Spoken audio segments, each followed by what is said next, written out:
Kapag ipinagwalang bahala mo ang pangyayaring ito, tiyak na may magliligtas din sa mga Hudyo.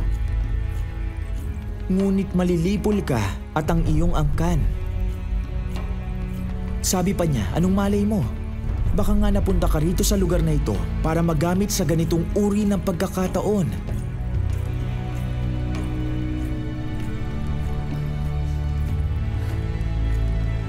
Mali ang ginawa ni Haman. Kailangan kong kausapin ang hari. Gusto kong tipunin mo ang lahat ng Hudyo rito sa Susan at ipag-ayuno ninyo ako. Huwag kayong kakain o iinom sa loob ng 3 araw at 3 gabi. Mag-aayuno rin kami ng aking mga katulong.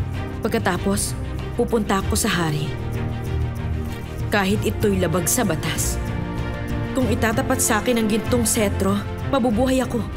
Kung hindi, ako'y mamamatay. Handa akong manindigan sa ngalan ng kung ano ang tama.